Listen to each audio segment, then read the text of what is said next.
What up, everyone, and welcome to the Social Room, where strategic networking meets insightful business conversations. I'm your host, Aiden Snell, and this show is designed to connect you with business leaders, visionaries, and entrepreneurs who are not only crushing it and making waves within their industries, but who might also just share the game that can take you to the next level. In each episode, we'll explore the stories of these business owners and how they're impacting lives. Who knows? You might just find your next big opportunity right here on this episode. So sit back, tune in, and let's get social. All right, guys, today we are joined by the one and only Rebecca Gosik, founder of Barstool Social. Rebecca, how are you today? I'm good. How are you doing? I'm doing amazing. I can't complain. Awesome. Becky, super excited to have you here on the episode of the Social Room. I'd love for you to tell us a little bit about yourself real quick. Where are you from? Tell us what you're passionate about. Yeah, so I'm originally from Pennsylvania. I've been down here in South Florida for coming up on 6 years now. I've been a bartender for like 20 years, but I've also dabbled in other things. Managed some tanning salons for 15 years, the standard girl things, but always been an entrepreneur. So that's always been the backbone of me, and I've always had a side project. So that's where, I guess that's why I'm here on the Social Room. That's awesome. Let's go. And tell us a little bit about Barstool Social, right? Like, what is that all about? So Barstool Social, I actually started this back in 2020, probably a bad time to start it. But with my passion in the food and beverage industry, hospitality, basically I started Barstool Social in order to bridge the gap for people going out and wanting, happy hours, live entertainment, and wanting a more affordable and convenient social life, but also on the other side of things, bridging the gap for small businesses and their target market. I moved down here and was looking for something like Barstool Social, so couldn't find it and obviously needed to do it myself. Boom, there you go. Such a classic entrepreneur. Like, you found a problem, were looking for something, discovered a problem, and decided to become the solution to it. Yes, 100%. That's where a lot of stories start. That's where a lot of great businesses start. Yeah. Is just needing to plug that hole in the issue. Yeah, 100%. Well, that's awesome, Becky. So listen, to start these off, I love to get into what they call the Power 5. All right, I'm going to ask you 5 power questions, and you're going to give me your best answers. No pressure. You ready? Correct, yes. All right, question number 1. What's been your most valuable lesson from failure, Becky? My most valuable lesson from failure, I would say that you've got to go through failure to get to success. And that failure is only failure if you don't learn from it and you don't move on from it. You need some failure to ultimately be successful. So good. If you had to start over, what's the first thing you'd do differently? Start over Barstool Social? Whatever that question means to you. Yeah, if I had to start over, I think I would take a little bit more advice from people who have a little bit more experience from me. I have learned the hard way on things. It's really good to learn from other people's mistakes. Mistakes are, they're good to go through if you're learning from them, but it's a lot more, it's cheaper and faster to learn from other people's mistakes. I would say that. That's so true. What's the best investment? I'm sorry, go ahead. I was going to say, taking other people's advice is, you gotta be careful on who you take advice from, but ultimately it's the cheaper and faster way to learn. So true. What's the best investment you've made in your business? Best investment in general has been my real estate. That's helping me fund Barstool Social. Ultimately, I'm glad I got into that on the side. But ultimately in my business is really, it's just marketing in general, brand awareness, getting people to learn, to hear about, Barstool Social. I love it. That's awesome. If you could master one skill, what would it be and why, Rebecca? Ooh, That's a great question. If I could master one skill, sales. It's sales has a lot to do, just people. And as much as, so I've been a bartender 20 years, everybody says, oh, you're a natural salesperson. But as a bartender, people come to me. They come to my bar, they tell me what they want, and, I give it to them. So I am very much a people person, but everything is sales. And that's just something that I don't feel that I am a total expert in. Kind of introverted in a way, but having to be an extrovert in, business. So yeah, I think that's what I would go with. I love it. Last question for you, Rebecca. What's your proudest moment in business so far? I have a lot of proud moments. As an entrepreneur, you go through plenty of those, but my trademark, I would say, is where I'm most proud, where I was finally able to get an agreement with Barstool Sports, and I feel like just having the IP protections of owning my brand, of being able to be Barstool Social without anyone else being able to have any control over that in any way, shape, or form. That was most proud, because I just feel like there's so much value in my trademark, and just having that, and no one else can mess with it. It's just, I was very proud of that, because I feel like it definitely is going to help me get a lot more traction, in the years to come. I 100% agree. That's awesome. Well, great, Becky. I think you absolutely crushed that segment. A lot of value in those answers, right? I'd love to dive deeper into Barstool Social, not to get confused with Barstool Sports. Yes. When you first told me that, I was thinking, wow, this is the owner of Barstool Sports for a second. I was like, oh no, wait. I had to take a moment and realize they're different. But I love the branding. Barstool Social, it just rolls off the tongue so well.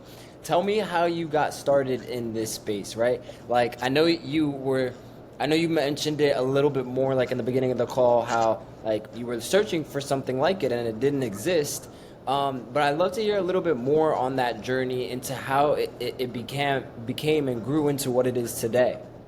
Yeah, so basically, when I was out, I'm new to Florida, I have like no friends here. I love happy hours, I love live entertainment. So as I searched for it, couldn't find it. I'm like, okay, I guess I don't know what I'm doing, but I've learned everything is figure outable. So I'm like, I had a few different names that I was gonna go with, but Barstool Social kind of just made it a little bit more generalized, so that in case I move out of the Fort Lauderdale area, take it nationwide, which is the plan, I don't have to. There's no issue with the name, depending on like where I go and what I dabble in with it. So I decided to name it Barstool Social, decided to go the cheap route of developing the app until I knew that I wasn't going to have to rebrand, because as much as Barstool Sports wasn't using Barstool Social, I figured there's going to be a little bit of friction there, and I wanted to make sure that trademark was going to go through. So I did a no-code platform back when I first started building it, and terrible experience. It really never worked for the entire year I had that contract. That company I used actually refunded me a few $1,000s at the end of it, because I could, in that time, I was like building the Instagram and promoting this or that, but never was able to promote that it was an app. So got rid of them, tried another no-code platform that I was using, completely had to redevelop the app, rebuild it from scratch with all of the data, putting that in there, and the layout of everything. That actually was when I was finally starting to be able to promote that Barstool Social was an app. It wasn't just, an Instagram page or a Facebook page. So that was a little bit more successful. Still not a custom coded platform. The app that I really had the vision for didn't have all the functions and features that I wanted it to. But then finally this past summer of 2024, finally got that trademark done and was able to rebuild the app the third and hopefully final time custom coded everything that I want it to be, which is coming out in phases. It's still not 100% of my vision, but also being an app, it's always, that vision is always going to change. I'm always going to adapt to what the users want, their feedback, and also technologies. It's a never-ending project. So ultimately, I'm finally on my own custom app and getting it to the point of, perfection in my eyes. But that's also always going to be a project. So Yeah, that's awesome, Becky. Wow, so interesting. I love just hearing it, and coming from someone who's like really been that exact target audience who was searching for that solution, right? And speaking on that audience, tell me more about like the exact type of people that Barstool Social caters to. Is it those newcomers into a specific town that they're not sure where to go, where to consume, right? Tell me more about that. Yeah, I would say it's kind of it's kind of broad, because if you're like me, you come from small town Pennsylvania, you come to Fort Lauderdale, and it's like sticker shock on when you go and get a beer or get a martini, because prices are not the same. I used to think a $6 drink was expensive. Now, again, this was back in the day. Those $6 drinks, and back in Pennsylvania, they might be, $8 or $9 now, but that's nothing compared to the Fort Lauderdale prices of, an $18 martini, a $9 beer. But, if you're coming from, a different state and you're new in town, you have to get used to those to those prices. But, the happy hours are going to help you. So you're looking for happy hour just simply because you're not used to Fort Lauderdale as a newbie in town or as a tourist. If you're coming just for a girls' weekend or a birthday celebration week or whatever the case may be, you're going to be looking for happy hours in order to afford what you're used to affording. Now, on the flip side of that, when it comes to locals that have been here a while, the economy in general, everyone's a little bit tighter than they were in the past. Everything is getting more expensive. Rents have gone up. Pricing for everything has just, groceries and stuff, everything's gotten more expensive, and people are trying to afford the same social life and having to go out, as often as they're used to, but they don't want their social life to suffer. So they want to find a ladies' night, or they want to find an affordable, burger night or happy hour in order to just be able to afford the same things that they're used to affording in the past. So when it comes to Google searches of happy hour near me, it's wild how much that has grown. So Barstool Social kind of just caters to that crowd in general. If you're not rolling in money, Yeah, Barstool absolutely. Social is going to help you with that. Yeah. So more specifically, what do you feel like is the main reason they come to Barstool Social? Like even more specific, like what are their pains? What are those problems that this audience is truly facing with that Barstool Social becomes this solution to? So it's not just finding a happy hour. They can find that with a Google search, but ultimately Barstool Social is going to have so much more information. Whereas like they might think there's 50 happy hours in town, but no, come to Barstool Social, you're going to find like 450 happy hours. But not only that, it's really just the vibe that they're looking for. So you can, for example, in the app, you can filter out exactly what day you're going to go out, exactly what type of deal you're looking for, whether it's a brunch, a ladies' night, drinks only if you want, bites on, some type of deal with food. But then if you're looking for dog friendly, or if you're looking for something with a patio, or if you want water view, or if you want something to pair with a karaoke or a live musician event or something like that, you can find all of that in the app. Even with the map view, if you're used to going out somewhere near Los Olas, but instead you want to go to Lauderdale by the Sea because you're meeting friends up there at some place and you're not super used to that area, but you're looking for a place up there, then that's where the app is going to help. So it's really not just looking for happy hours, not just looking for, live entertainment of some sort. It's really just like zeroing in on like the vibe you're looking for, the area you're looking for, and being able to go to places that you're not used to. If you're hosting family in town, or you've got friends who are here as a tourist and they're asking you for a specific suggestion, it's really just overall helping you in that dining and nightlife scene to discover more places. I love it. I love it. I love it. And Becky, tell me, what happens if people don't use Barstool Social, right? What can happen to their experience, when maybe they're going out? Like, Yes, tell me what. great question. Yeah. Great question, because there's so many hospitality groups that they own, 6 different bars and restaurants, and they've got the income, they've got the money in order to spend on marketing. So now you do your Google search, and they have control of, the SEO of that, and they come up with, in whatever marketing efforts they put in and all the money they put in. So you're missing out on the hidden gems. You're missing out on where the locals go.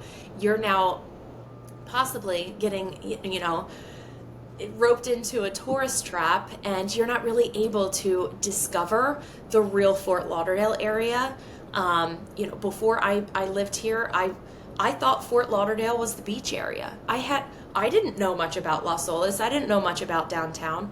Oakland Park, for example, super growing. You wouldn't really know that as a tourist. So you're really just, without Barstool Social, you're not really getting the whole generalized look of everything.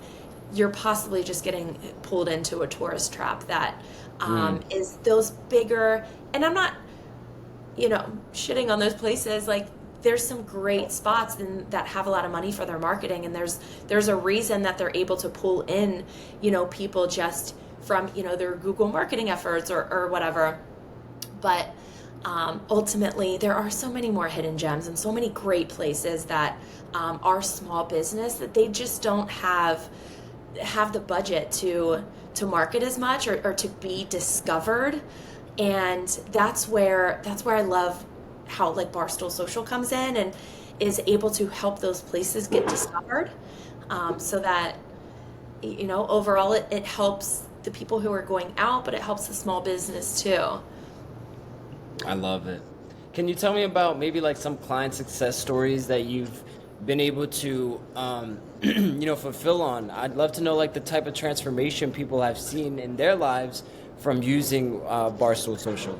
Can you tell me more on that? What's funny is if I go out, a lot of times, I'll go out to, a bar, and I'll just, be chit-chatting with the bartender. I'm in the industry down here. I still bartend part-time, Gotcha. Which is actually really helpful for me to like really get a lot of feedback on what the trends are when it comes to the industry in general. But I've gone out and people have recognized me just from social media, and they're like, oh my gosh, thank you so much. I didn't even realize that such and such place had a happy hour. And I went, and it's a great happy hour, and it's a great place. Or I've been chatting with the bartender, and someone has overheard, and they're like, oh, Barstool Social, that's an awesome app. But when are you going to expand? Because I went to use it in Miami, and I was really excited and told my boyfriend about it, and we went to Miami, and there's no places on it in Miami because so far it didn't, expand to that area yet. And just so much great feedback, but most of it is from users who are like, thank you, I was new in town and this helped me discover this or that, and I find it so valuable. But when are you gonna expand? So great feedback, and enough people who are like wanting it to be bigger. They want me to grow, and they want Barstool Social to expand to new territories and bring this value to new areas and new people. And I can't wait to do that. But it's a process. It's a process. I love it. That's awesome. Becky, how can people find you? Where can they work with you? They can find Barstool Social on, obviously we have a website, barstoolsocial.com. We're also on LinkedIn. We have Facebook. We have Instagram under Barstool Social app. And obviously the app, they can go on the app stores via, the Play Store or the App Store on Google or on Apple.